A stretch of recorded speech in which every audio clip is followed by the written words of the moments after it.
नमस्कार। आज हम बात कर रहे हैं ओवल टेस्ट के दूसरे दिन की, भारत और इंग्लैंड के बीच 1 अगस्त 2025। काफी एक्शन भरा दिन रहा। बिल्कुल, बहुत उतार चढ़ाव देखने को मिले। हाँ, तो जो जानकारी हमारे पास है उसके आधार पर आज के खेल की खास बातों को समझने की कोशिश करते हैं। सुबह कुछ, शाम को कुछ और ही कहानी थी। सही कहा, एकदम तेज रफ्तार वाला क्रिकेट। सुबह लगा भारत गया, फिर इंग्लैंड हावी और फिर भारत की वापसी। चलिए शुरू से शुरू करते हैं। भारत ने 204 पर 6 विकेट से दिन शुरू किया। लगा था ठीक स्कोर बन जाएगा। हाँ, उम्मीद तो थी। लेकिन पूरी टीम 224 पर ढेर, सिर्फ 20 रन जुड़े सुबह। ये तो बड़ा झटका था। बहुत बड़ा झटका। इसका क्रेडिट तो इंग्लैंड के गेंदबाजों को देना होगा, खासकर गस एटकिंसन को। ओह हाँ, एटकिंसन, उन्होंने क्या किया? अरे कमाल की गेंदबाजी की।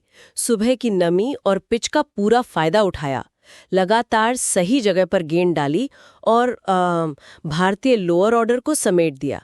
33 रन देके 5 विकेट। 5 wicket, wow. और टंग ओवरटन ने भी साथ दिया होगा। जी हाँ, उन्होंने भी दबाव बनाए रखा। भारत के लिए सुबह का सेशन बहुत निराशाजनक रहा। अच्छा। फिर आई इंग्लैंड की बल्लेबाजी और जैक क्रॉली और बेन डकेट। अरे बाप रे, क्या शुरू किया उन्होंने। बिल्कुल, आते ही जैसे धावा बोल दिया।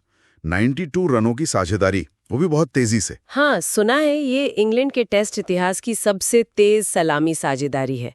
ये तो वही बेसबॉल वाला अंदाज हुआ। वही है। शुरू से ही भारतीय गेंदबाजों पर प्रेशर। रवि शास्त्री ने तो कमेंट्री में कह भी दिया कि भारतीय गेंदबाजी इंग्लैंड की ओपनर्स के सामने उड़ गई। उस वक्त तो लग रहा था कि इंग्लैंड बड़ी लीड ले लेगा। हाँ, बिल्कुल ऐसे ही लग रहा था। लेकिन फिर हमारे गेंदबाजों ने वापसी की। मोहम्मद सिराज और प्रसिद्ध कृष्णा, क्या कमाल की गेंदबाजी। जी, वापसी बहुत जरूरी थी। सिराज ने 4 विकेट लिए और इसी दौरान ऑली पोप का बड़ा विकेट लेकर अपने 200 अंतर्राष्ट्रीय विकेट भी पूरे कर लिए। अरे वाह, 200 विकेट, ये तो शानदार उपलब्धि है। बहुत बढ़िया। और दूसरी तरफ प्रसिद्ध कृष्णा, उन्होंने भी गजब की लय पकड़ी। 4 विकेट 62 रन देकर ये उनके टेस्ट करियर का बेस्ट प्रदर्शन है। क्या बात है। तो इन दोनों की वजह से इंग्लैंड 247 पर सिमट गया। हाँ, सिर्फ 23 रन की मामूली बढ़त मिली उन्हें, वरना एक समय तो लग रहा था कि बढ़त 100-150 की होगी। सही है।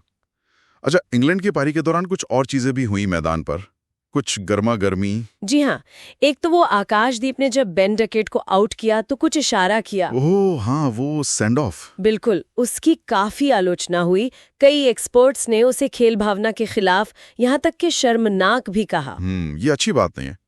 और इंग्लैंड के लिए भी एक बुरी खबर आई। हाँ, क्रिस वोक्स कंधे में चोट लगी है और वो इस टेस्ट से बाहर हो गए हैं। ये इंग्लैंड के लिए बड़ा झटका है। हाँ, वो एक अनुभवी खिलाड़ी हैं।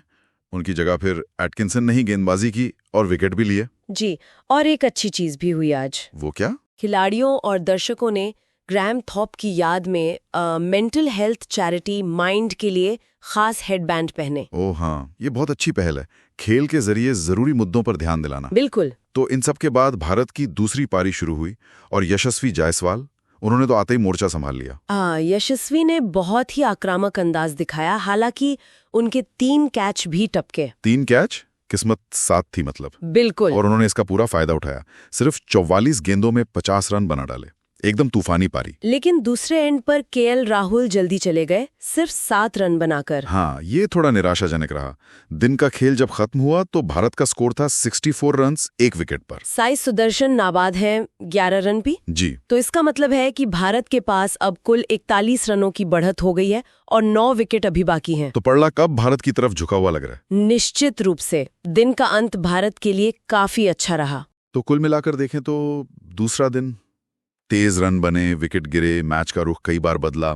सिराज और कृष्णा की गेंदबाजी याद रहेगी, एटकिंसन का पंजा और जायसवाल का वो ताबड़तोड़ अर्धशतक। हाँ बिल्कुल, रोमांचक दिन था। मैच अभी भी किसी भी तरफ जा सकता है, लेकिन भारत थोड़ी बेहतर स्थिति में है। लेकिन एक सवाल मन में आता है, इंग्लैंड ने जो तेजी दिखाई थी शुरू में, उससे भारतीय गेंदबाजी पर कुछ सवाल उठे और जायसवाल के वो जो कैच छूटे वो कितने महंगे पड़ेंगे। सही बात है। और सबसे बड़ा सवाल कि क्या भारत कल क्रिस वोक्स के बिना खेल रही इंग्लिश बॉलिंग के सामने, जिसमें एटकिंसन खतरनाक दिख रहे हैं, एक निर्णायक बढ़त बना पाएगा। बिल्कुल, ये तीसरे दिन ही पता चलेगा। कल का खेल बहुत महत्वपूर्ण होने वाला। अगर आपको ये वीडियो पसंद आई है तो इसे ज़रूर लाइक करें, कमेंट सेक्शन में अपना ओपिनियन बताएं और चैनल को ज़रूर सब्सक्राइब करें। मिलते हैं अगली वीडियो में, तब तक के लिए नमस्कार।